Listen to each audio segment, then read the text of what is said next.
Hola a todas y a todos. En esta clase de Historia del Arte vamos a abordar el periodo histórico comprendido entre el siglo XIX y el siglo XX. Habíamos hablado un poco acerca de los inicios del siglo XIX con todos los efectos que había generado la Revolución Francesa, con todo lo que se venía también trabajando desde la Revolución Industrial que se desarrolló básicamente en Inglaterra, donde ciertos pioneros empezaron a em, trabajar la máquina, el concepto de máquina y de engranaje, ya de un modo mucho más profundo y más mecánico. Ya se empiezan a crear también las primeras fábricas allí en Inglaterra y esto empieza a detonar un cambio de vida bastante drástico, sobre todo para las personas del campo, quienes estaban acostumbrados a labrar la tierra de una manera muy artesanal. Y digamos que la revolución industrial hizo que grandes poblaciones del campo migraran hacia la ciudad y por ende las ciudades se ampliaron y empezaron a tener otra gran cantidad de fenómenos y de problemas que acompañaron esta época con sus grandes transformaciones. Habíamos visto algo del periodo neoclásico, este periodo que buscó rescatar algo de la esencia de Grecia y de Roma, y paralelamente a este movimiento se venía dando otro, pero que no tenía unas reglas tan establecidas como este, sino que era simplemente como un espíritu que se estaba manifestando en este tiempo. De cierto modo yo lo leo como una respuesta a la industrialización, a la fe ciega en la razón, y hay un gran grupo de artistas, pintores, escultores, músicos, poetas que dieron otra mirada en esta época a lo que estaba sucediendo. Dieron una mirada mucho más romántica precisamente, mucho más poética, donde realmente tenían una gran libertad para crear, cosa que antes no se había dado. Vemos que en las anteriores épocas había cierta libertad, pero siempre había un gran condicionamiento de temas y de motivos. Pero a partir de la ruptura que generó la Revolución Francesa y la Revolución Industrial precisamente, los artistas digamos que tuvieron que transmutarse de cierto modo y cambiaron las reglas de juego. Por lo tanto empezaron a surgir otras posibilidades de hacer arte, y estos artistas básicamente que empiezan a hacer un culto al individuo, ¿sí? Empiezan a buscar en sí mismos para poder realizar su arte. Ya no parte tanto de situaciones externas o de condicionamientos externos, sino que por primera vez empiezan a dar una gran libertad para poder crear todas sus composiciones. Aquí tenemos artistas, como les mencionaba la clase pasada, como William Blake, que fueron pioneros, digamos, en todo el cambio de estética y de visión del siglo XIX. También está Francisco Goya, quien es de cierto modo también un romántico. Ellos hacen también, por ejemplo, un culto o investigan bastante todos los temas relacionados con el inconsciente humano, ¿sí? Porque empiezan a ver precisamente los desastres y el impacto de este exceso de racionalidad, la industrialización, la maquinización del hombre, y ellos reaccionan a este contexto con un arte mucho más libre, más individual, en donde ellos dan rienda suelta, digamos, a sus investigaciones personales. Por eso es que Goya puede llegar a construir la serie, por ejemplo, de los desastres de la guerra, porque digamos, ya tiene una libertad creativa que antes no tenía, ¿sí? También tenemos al pintor William Turner, quien fue un gran pionero y también digamos que puede ser uno de los primeros artistas que dan el paso hacia la abstracción, porque empieza a desconfigurar la forma, ¿sí? La empieza a manejar de otra manera, empieza a crear unas atmósferas y una perspectiva atmosférica en la cual empieza a primar, digamos, y a relucir la gran fuerza que ellos veían en la naturaleza, ¿sí? El pintor Caspar David Friedrich es uno de los más icónicos pintores del romanticismo. En su obra El caminante sobre el mar de nubes podemos ver el espíritu de búsqueda, ¿sí? De nuevo se vuelve a mirar a la naturaleza con un gran respeto y empieza a buscarse una relación directa con la naturaleza sin intermediarios. Estos artistas, muchos de ellos se exilian precisamente en la naturaleza. Es el caso de el poeta estadounidense Henry Thoreau, quien en su libro La vida en los bosques nos relata su visión y su percepción y su decisión en ese momento de aislarse del mundo, irse a vivir a un bosque, construir una casa con sus propias manos y allí empezar a escribir poesía. También tenemos al gran poeta y escritor Walt Whitman, estadounidense también, quien en su obra Hojas de Hierba hace precisamente toda una narración y una expresión de su necesidad de volver a conectarse con la naturaleza, de fusionarse con ella, de volverse uno.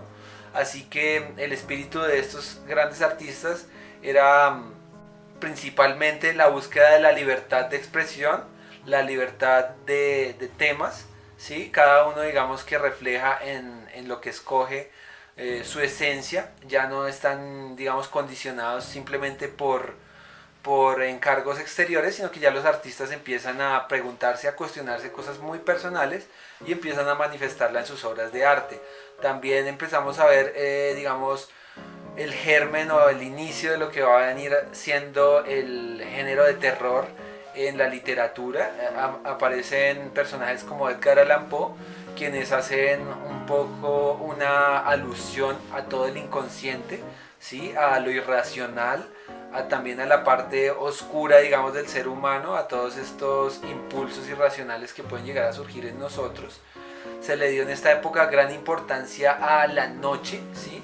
Como el momento donde suceden las cosas, donde cambia, digamos, la naturaleza del día y empiezan a surgir una gran cantidad de situaciones como los sueños, como la soledad, como la introspección, como la inmensidad del cielo, del universo.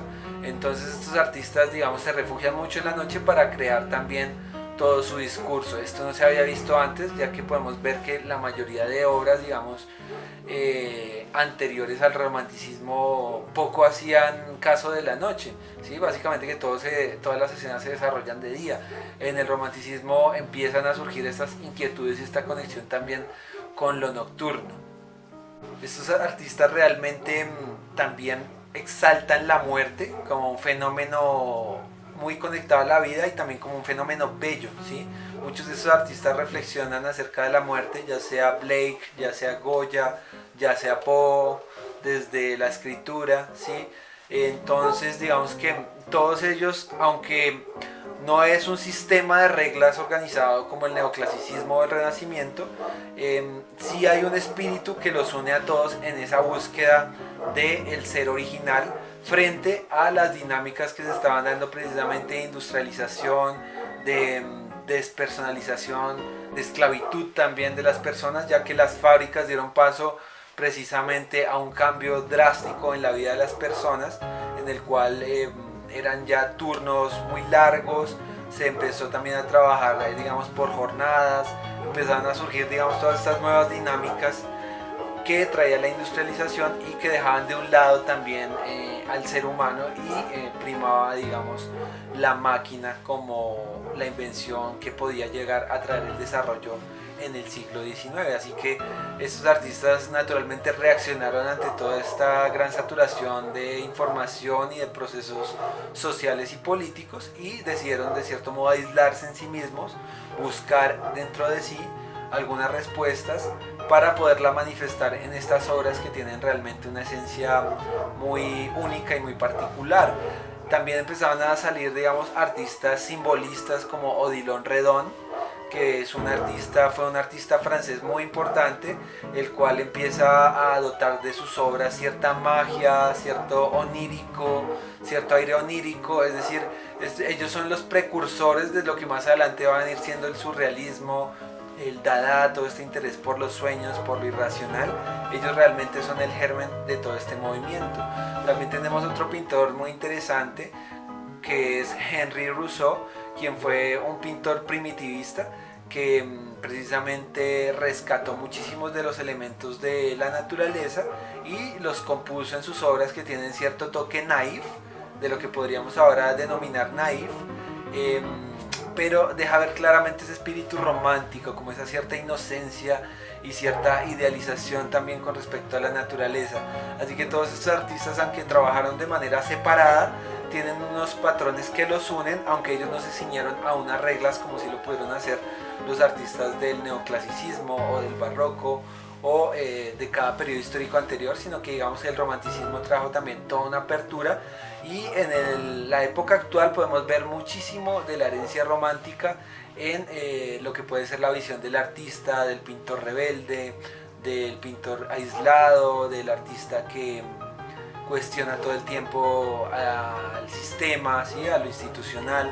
Entonces digamos que esta figura, aunque se venía construyendo con el tiempo, como les contaba desde el primer biógrafo de artistas que fue Vasari, digamos que fue cogiendo y se fue armando, y ya en el romanticismo como tal, la figura del artista como individuo, aparte, digamos, como un personaje que reflexiona y que está de cierto modo fuera de las convenciones, empieza a tomar bastante fuerza y bastante relevancia.